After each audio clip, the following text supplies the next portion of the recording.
Well, we started off with clothes, you know, our ideas were clothes things. We stuck tape and things on clothes just to make them, you know, more colourful, because there weren't many clothes available at the time. We used to go to women's shops to get clothes and things like that.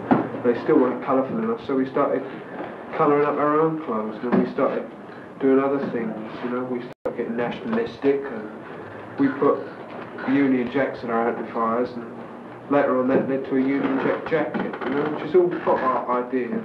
T-shirts, you know, sort of pretty plain sort of things. We used to stick things on the front of like targets and things like that.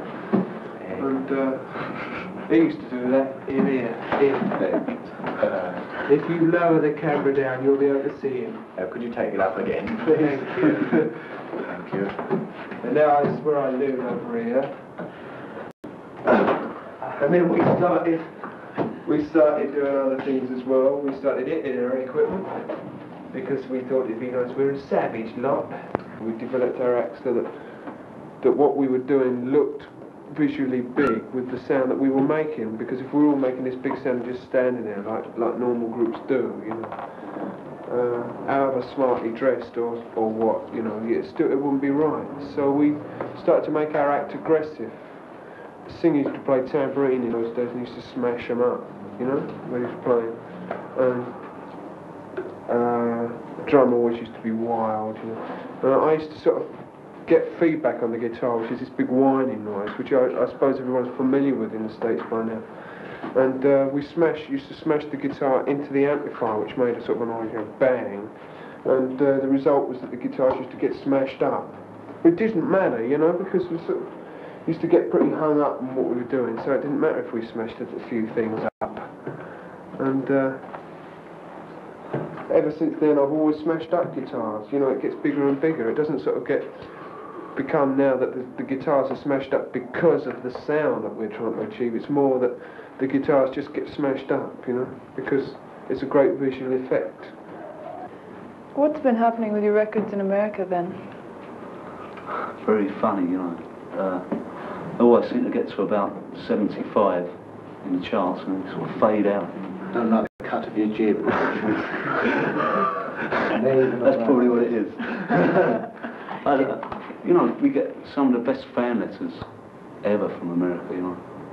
We get quite a few, and I just can't understand it. The best one we got was the LP. I think it was the biggest sort of success, you know. Albums. Can't explain. Albums, they're called, Roger, in America. Albums.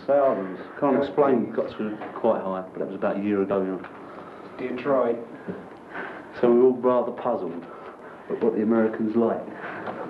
Do you have any plans to go to America? Well, we've got plans, but whether they'll be fulfilled yet, you know, we've got to wait and see if the record does anything. Where especially in the States would you like to visit?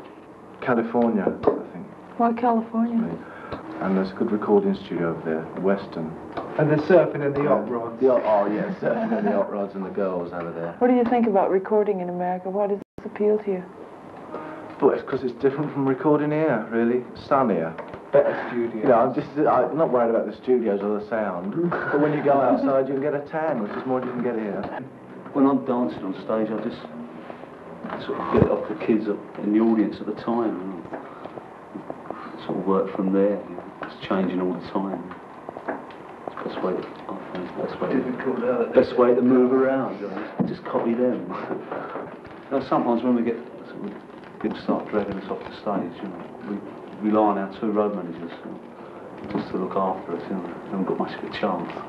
We get sort of under screaming birds. Feeding time. Feed the front row. You know, sometimes they get you down there, they don't know what to do with you once you're down there. They put you up again. Putting the skin off.